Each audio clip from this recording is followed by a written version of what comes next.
Assalamualaikum warahmatullahi wabarakatuh. Salam sejahtera bagi kita semua. Nama saya Fatma Fakir. Di sini saya akan menjelaskan tentang siklus hidrologi. Pengertian hidrologi secara etimologi, hidro adalah air dan logos adalah ilmu. Dengan demikian, secara umum hidrologi dapat berarti ilmu yang mempelajari tentang air. Dengan demikian, hidrologi adalah cabang geografi fisik yang berurusan dengan air di bumi, sorotan khusus pada propertis fenomena dan distribusi air di daratan, khususnya mempelajari kejadian air di daratan, deskripsi pengaruh bumi terhadap air, pengaruh fisik air terhadap daratan, dan mempelajari hubungan air dengan kehidupan bumi. Listening et al. Selanjutnya, pengertian hidrologi menurut Marta dan Adidharma, bahwa hidrologi adalah ilmu yang mempelajari tentang terjadinya pergerakan dan distribusi air di bumi, baik di atas maupun di bawah permukaan bumi, tentang sifat fisik, kimia air serta reaksinya terhadap lingkungan dan hubungannya dengan lingkungan. Selanjutnya, keterkaitan hidrologi dengan ilmu lain. The International Association of Scientific Hydrology. Hidrologi dapat dibagi menjadi 1. Potamologi, khusus mempelajari aliran permukaan atau surface streams. 2. Limnologi, khusus mempelajari air danau. 3. Geohidrologi, khusus mempelajari air yang ada di bawah permukaan tanah atau mempelajari air tanah atau groundwater. 4. Krinologi, khusus mempelajari es dan salju. Dan terakhir, hidrometeorologi, khusus mempelajari problem-problem yang ada di antara hidrologi dan meteorologi. Air sebagai objek kajian hidrologi. Yang pertama, kontribusi konstruktif air meliputi menunjang keberlangsungan hidup, erosi, memfasilitasi terbentuknya morfologi bumi, pertanian dan perkebunan. Kedua, kontribusi destruktif air. Pertama, banjir. Kedua, erosi atau tanah longsor, pendangkalan sungai atau danau atau waduk dan lain-lain. Air di bumi. Jumlah air di bumi adalah relatif tetap. Jumlah air di bumi sangat besar, kira-kira 1,36 miliar kilometer persegi. Persentase keterdapatan air 97,2% di laut merupakan air laut atau asin, 2,15% berupa es, salju atau glaser, 0,61% merupakan air yang terdapat di danau, sungai, atmosfer, dan air tanah. Berikutnya, siklus hidrologi.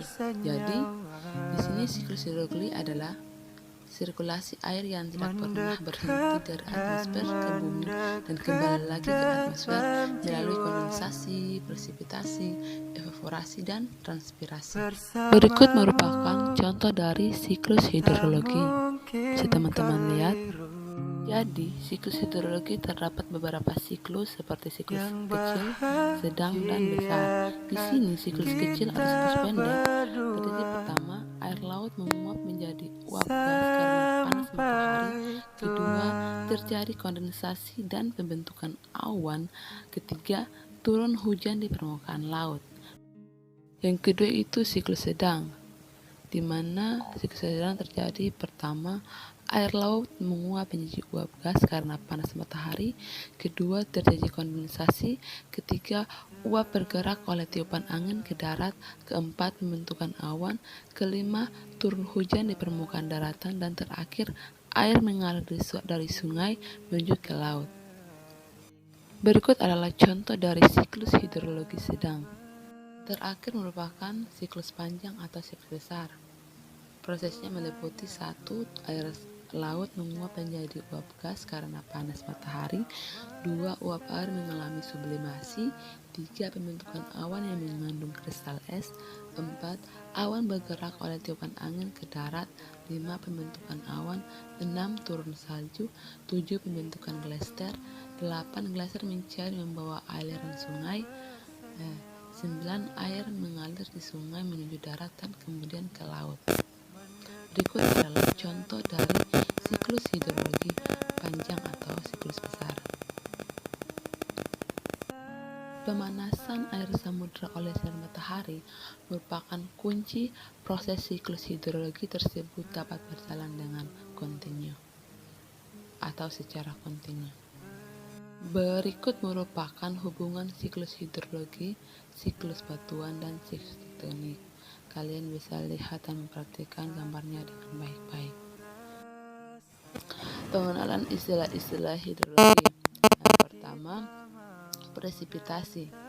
Hujan atau presipitasi merupakan masukan utama dari daur hidrologi dalam das. Dampak kegiatan pembangunan terhadap proses hidrologi sangat dipengaruhi intensitas, lama berlangsungnya, dan lokasi hujan. Karena itu perencanaan dan pengelola das harus memperhitung pola kapasitas dan sebaran geografisnya. B. Intersepsi. Hujan yang jatuh di atas tegakan pohon sebagian akan melekat pada tekuk, daun maupun batang. Bagian ini disebut tampungan atau simpangan intersepsi yang akhirnya segera menguap. C. Droughfall, cloudif, dan streamflow. Hujan yang jatuh di atas hutan, ada sebagian yang dapat jatuh langsung di lantai hutan melalui sela-sela tajuk. Bagian hujan ini disebut droughfall. Simpanan intersepsi ada batasnya. Kelebihannya akan segera tetes sebagai crop drought. Streamflow adalah aliran air hujan yang lewat batang. Besar kecilnya streamflow dipengaruhi oleh struktur batang dan kekerasan kulit batang pohon. D. Infiltrasi dan perkolasi. Proses berlangsungnya air masuk ke permukaan tanah kita kenal dengan infiltrasi. Sedang perkolasi adalah proses bergeraknya air melalui profil tanah karena tenaga gravitasi. Laju infiltrasi dipengaruhi tekstur dan struktur, kelangsungan tanah, kadar materi tersuspensi dalam air, juga waktu. E. Kelenggasan tanah. Kelenggasan tanah menyatakan jumlah air yang tersimpan di antara pori-pori tanah. Kelenggasan tanah sangat dinamis. Hal ini disebabkan oleh penguapan melalui permukaan bumi. F. Simpanan permukaan atau surface stroke. Simpanan permukaan ini terjadi pada depresi-depresi pada permukaan tanah, pada perakaran pepohonan dan di belakang pepohon-pohon yang tumbang. Simpanan permukaan menghambat atau menunda bagian hujan ini mencapai lempasan permukaan dan memberi kesempatan bagi air untuk melakukan infiltrasi dan evaporasi. G. Runoff. Runoff adalah bagian curahan hujan di mana curahan hujan dikurangi evapotranspirasi dan kehilangan air lainnya yang mengalir dalam air sungai karena gaya gravitasi.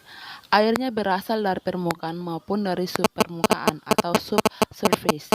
Runoff dapat dinyatakan sebagai table runoff, debit aliran atau reservoir discharge, atau volume runoff. H. Limpasan permukaan atau surface runoff.